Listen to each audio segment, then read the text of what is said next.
الحمد لله نحمده ونستعينه ونستغفره ونعوذ بالله من شرور أنفسنا ومن سيئات أعمالنا من يهده الله فلا مضل له ومن يضلله فلا هادي له أشهد أن لا إله إلا الله وحده لا شريك له وأشهد أن سيدنا محمدا عبده ورسوله أما بعد فإن أحسن الكلام كلام الله وخير الهدي هدي محمد صلى الله عليه وسلم وشر الأمور محدثاتها وكل محدثة بدعة وكل بدعة ضلالة وكل ضلالة في النار. رب اشرح لي صدري ويسر لي أمري واحلل عقدة من لساني يفقهوا قولي. سبحانك لا علم لنا إلا ما علمتنا إنك أنت العليم الحكيم. أما بعد فأعوذ بالله السميع العليم من الشيطان الرجيم. بسم الله الرحمن الرحيم. اتبعوا ما أنزل إليكم من ربكم ولا تتبعوا من دونه أولياء قليلا ما تذكرون.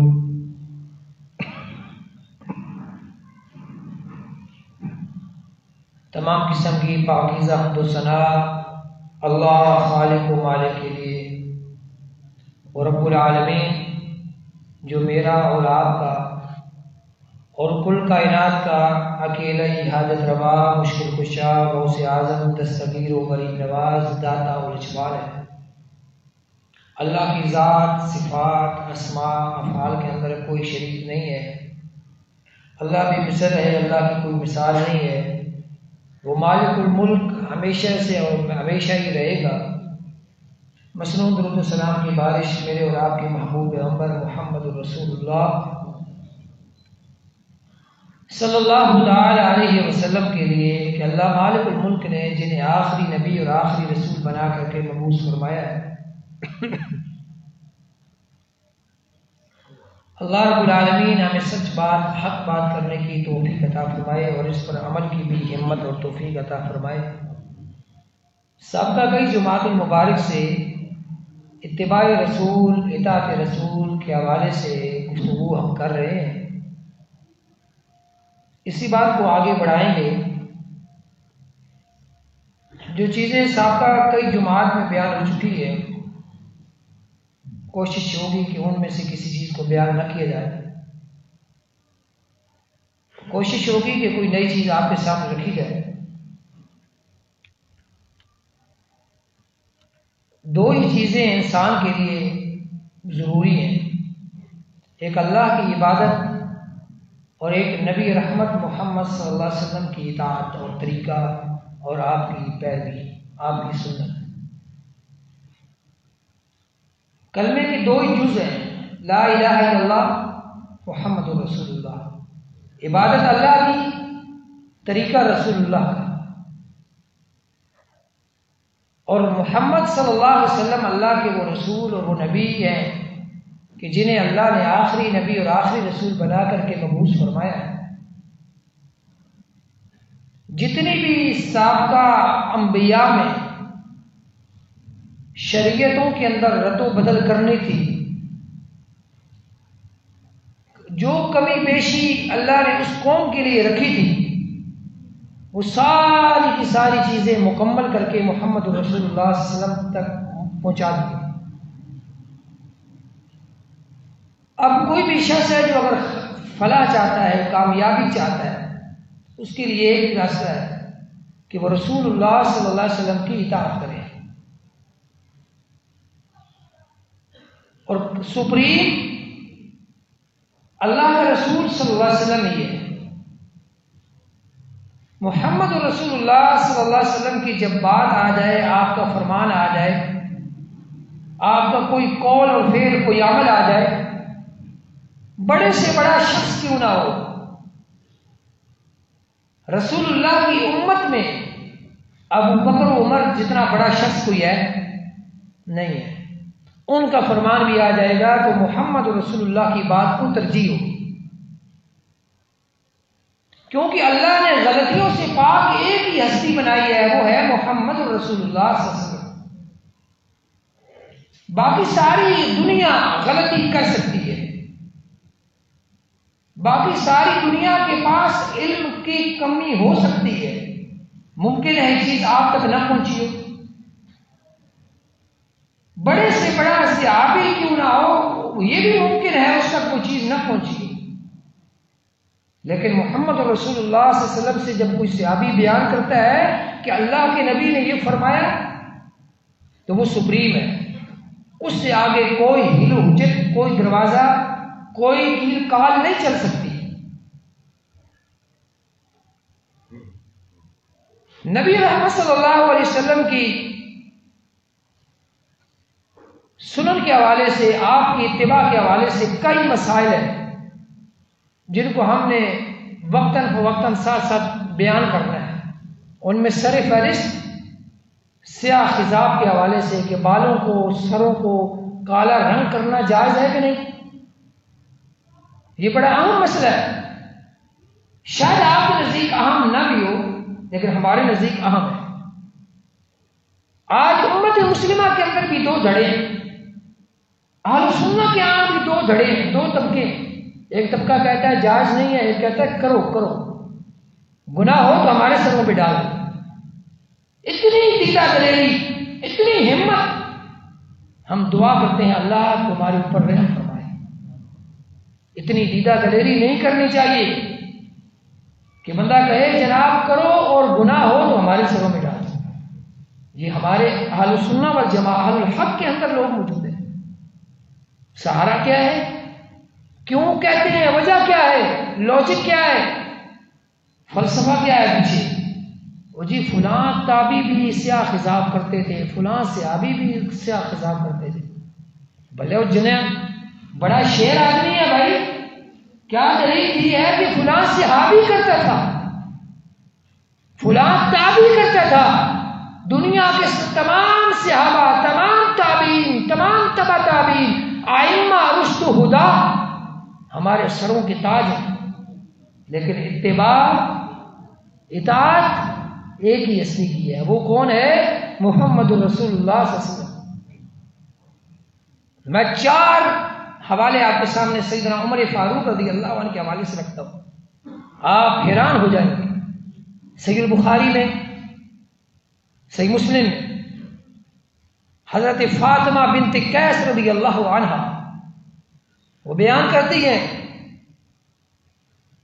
کہ رسول اللہ صلی اللہ علیہ وسلم نے فرمایا وہ عورت جس کو خامد 3 طلاقیں دے دے، اب اس کے خامد کے ذمے اس عورت کا نان و نفقہ، رہائش، خرچہ، ذمہ داری نہیں رہتی، کیونکہ اس نے 3 طلاقیں دے دی. جب تک طلاق رجی تھی نان و نفقہ اس خامد کی ذمہ داری تھا، اس نے عدت اس خامد کے گھر گزارنی تھی. لیکن جب تیسری طلاق بھی ہو گئی تو تیسری طلاق کے بعد یہ عدت بھی اس خامد کے گھر نہیں گزارے گی. سیدنا عمر رضی اللہ تعالیٰ کا موقف یہ تھا کہ نہیں، نان و نفقہ یہ دے، خامد دینا چاہیے، یہ عدت خامد کے گھر ہی گزارے. جب اس عورت نے، فاطمہ بنت قیس رضی اللہ عنہ نے یہ مسئلہ بیان کیا تو سیدنا عمر فرمانے لگے کیسے ممکن ہے، کیسے ممکن ہے کہ ہم ایک عورت کی وجہ سے رسول اللہ صلی اللہ علیہ وسلم کی حدیث چھوڑ دیں. لا نترکو، ہم نہیں چھوڑ سکتے اللہ کی کتاب اور نبی کی سنت کو ایک عورت کے کہنے دیں. اس واقعے کے اندر 2 چیزیں جو میرے اور آپ کے لیے رہنمائی کرتی ہے. پہلی بات کہ فاطمہ بنت قیس رضی اللہ عنہ صحابی ہیں، وہ مسئلہ بیان کر رہی ہیں جو امیر المومنین فاروق اعظم کے علم میں نہیں ہے. جب فاروق اعظم جیسا شخص ایک حدیث سے بے خبر ہے، ان کے علم میں نہیں پہنچی، تو مجھے بتائیں ان کے بعد کون شخص ہے جو اتنا کامل ہوگا جس تک تمام دنیا کے مسائل پہنچ چکے ہوں؟ پھر وہ جو سیاہ خضاب کی دلیلیں دیتے ہیں وہ یہ بھی کہتے ہیں کہ جناب ایک صحابی نے عمر رضی اللہ عنہ کے سامنے سیاہ خضاب لگایا، تو حضرت عمر رضی اللہ عنہ نے پوچھا اور آپ نے منع نہیں کیا۔ سیدنا عمر رضی اللہ تعالی عنہ کا اپنا مسئلہ یہ سمجھ لیجئے کہ فاطمہ بنت قیس مسئلہ بیان کر رہی ہیں، وہ سیدنا عمر کے علم میں نہیں ہے۔ اور سیدنا دوسرا مسئلہ کہ سیدنا عمر رضی اللہ تعالی عنہ نے پھر کیا جواب کیا دیا، وہ میرے اور آپ کے لیے، اور وہ ہر جگہ ہے۔ آپ نے فرمایا لا نترک بکتاب اللہ، ہم اللہ کی کتاب کو اور سنت رسول اللہ کو کبھی نہیں چھوڑ سکتے کسی عورت کے کہنے میں۔ کیوں؟ جب ہم اللہ کی کتاب کو سنت رسول اللہ کو نہیں چھوڑ سکتے، یہ تو سیدنا عمر ہمیشہ جا رہے، تو سیدنا عمر کے علم میں جو کچھ تھا انہوں نے اس کی پیروی کرنی تھی، وہ ہم اثر تھے۔ دوسرا مسئلہ صحیح البخاری میں موجود ہے، ابو موسیٰ اشعری رضی اللہ عنہ آتے ہیں، حضرت عمر رضی اللہ عنہ کے دروازے پہ دستک دیتے ہیں، 3 مرتبہ دستک دینے کے بعد واپس پلٹ گئے۔ سیدنا عمر رضی اللہ تعالیٰ جب گھر سے باہر نکلے تو دیکھا وہ جا رہے ہیں، فرمایا ابو موسیٰ کیا مسئلہ ہے کہ دستک دی چل دیے؟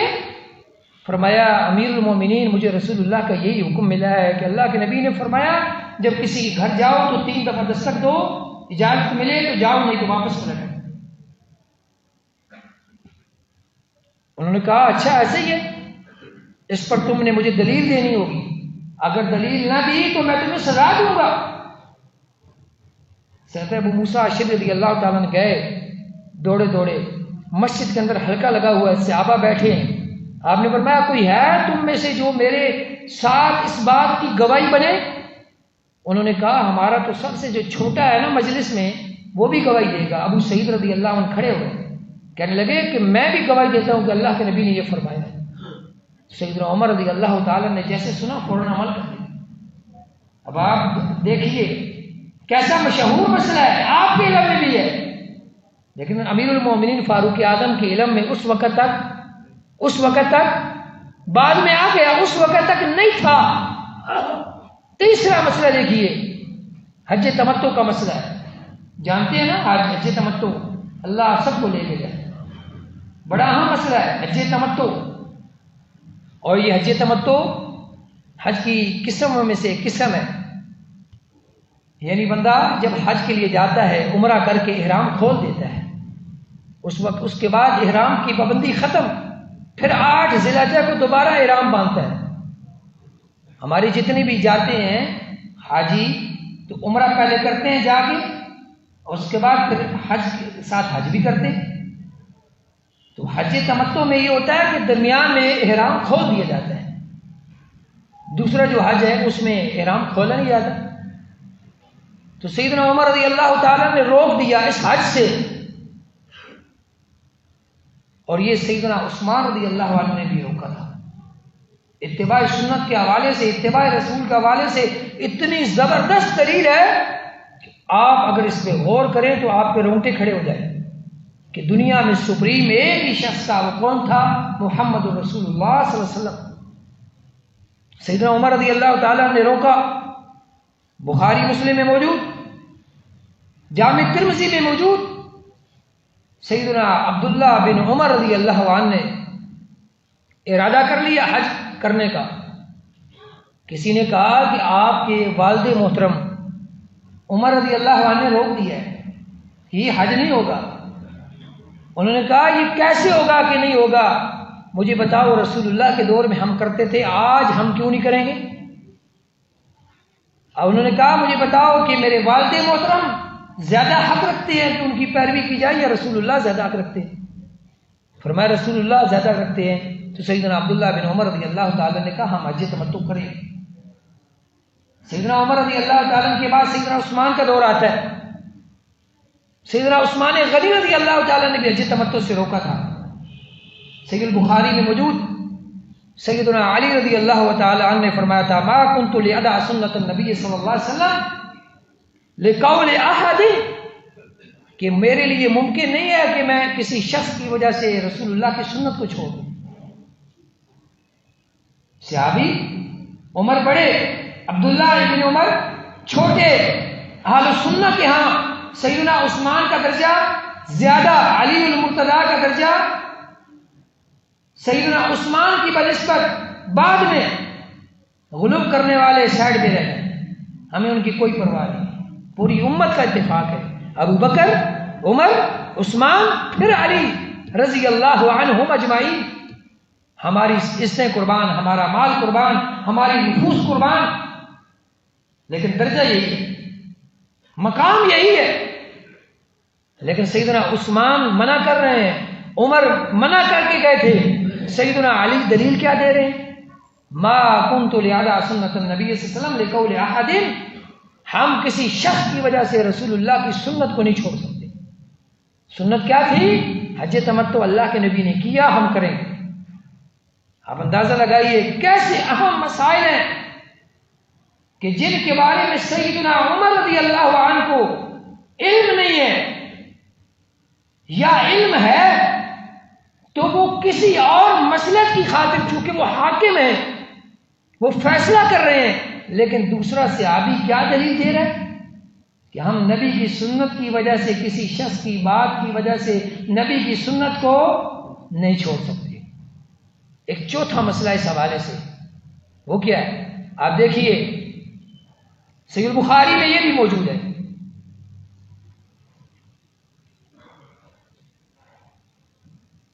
نبی رحمت صلی اللہ علیہ وسلم کے صحابی حضرت عمر رضی اللہ عنہ سے کسی بندے نے مسئلہ پوچھا، امیر المومنین اگر میں جنبی ہو جاؤں تو کیا میں پانی نہ پاؤں تو نماز پڑھوں کہ نہ پڑھوں؟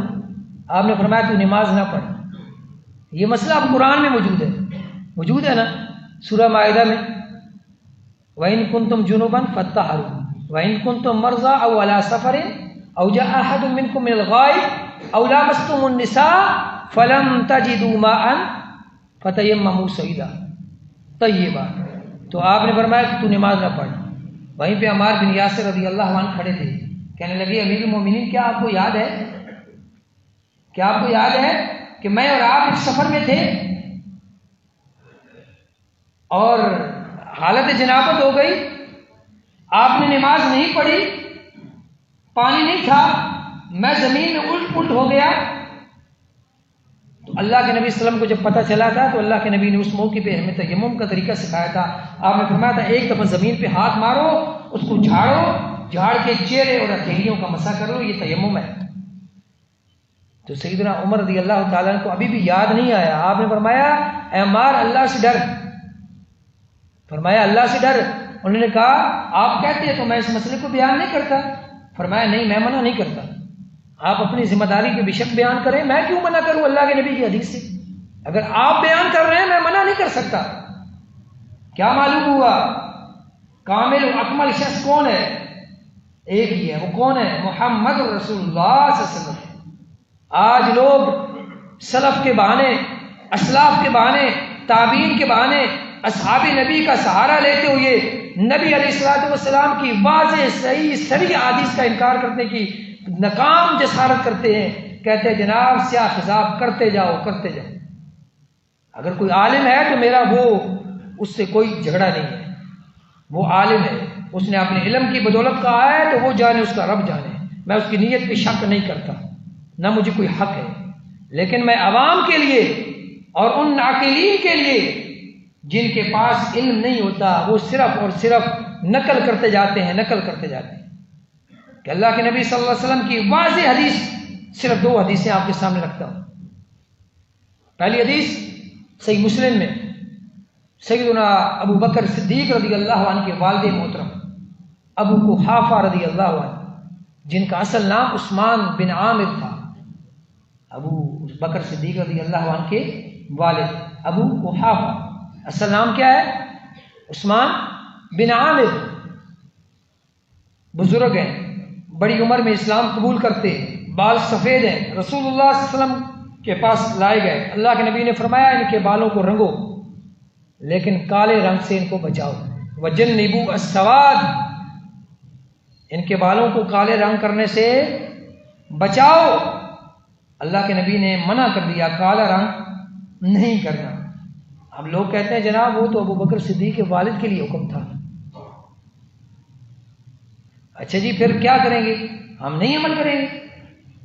تو پھر تو قرآن مجید میں یا ایھا الذین آمنوا کتب علیکم الصیام، اس وقت کے مومن مخاطب ہیں وہ جو رسول اللہ کے صحابہ ہیں، کیا ایمان والو تم پر روزے فرض ہیں، کیا ہم نہیں رکھیں گے؟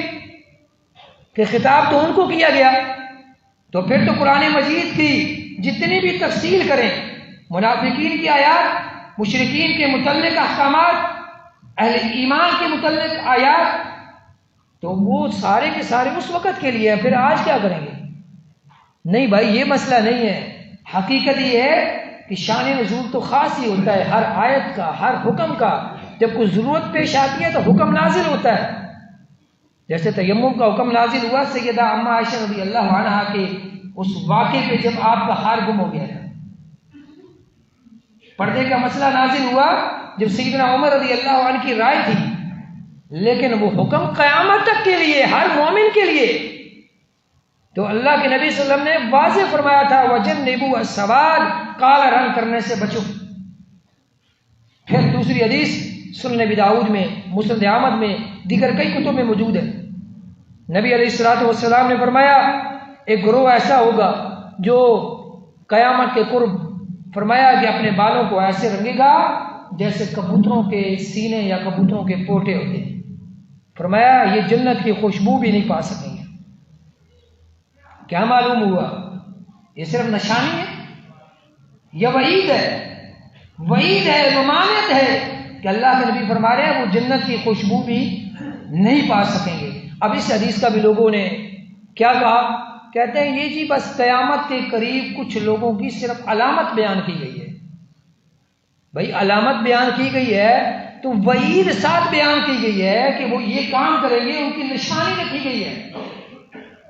اس حدیث کی وجہ سے، صحیح مسلم کی حدیث کی وجہ سے تمام سلف صالحین کثیر تعداد میں یہی حکم لگاتے رہے کہ سیاہ خضاب حرام ہے، ممنوع ہے، مکروہ ہے. امام نبوی رحمۃ اللہ علیہ، علامہ نبوی کتنا بڑا عالم ہے، کتنے بڑے عالم ہیں، صحیح مسلم کی جنہوں نے شرح کی ہے، وہ بھی فرماتے المجموع کے اندر کہ یہ جو سیاہ خضاب لگانا ہے یہ حرام ہے، اور اس حرام ہونے پہ پوری دنیا کے محدثین کا اتفاق ہے. یعنی اتفاق سے مراد اکثریت.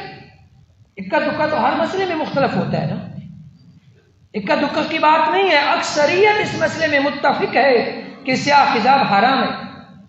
اور یہی بات شیخ ابن باز رحمہ اللہ سعودی عرب کے جو سابقہ مفتی اعظم ہیں انہوں نے بھی کہی ہے. کئی اہل علم نے آج کے دور میں سابقہ ادوار میں یہی مسئلہ کہا. تمام محدثین، سنن ابی داؤد کے اندر امام ابو داؤد نے، صحیح ابن حبان کے اندر امام ابن حبان نے، کئی اہل علم نے جہاں جہاں ان حدیثوں کو نقل کیا ہے اشارتاً یا بالکل واضح، تو انہوں نے ضرور اس مسئلے پہ آواز اٹھائی ہے. کوئی بھی محدث سیاہ خضاب لگانے کا قائل نہیں تھا. انشاءاللہ باقی اللہ نے توفیق دی، وقت دیا، ساتھ دیا، اللہ کی مدد ہوئی تو انشاءاللہ آگے اسی مسئلے کو بیان کریں گے. اللہ تعالیٰ مجھے اور آپ کو عمل کی توفیق عطا فرمائے.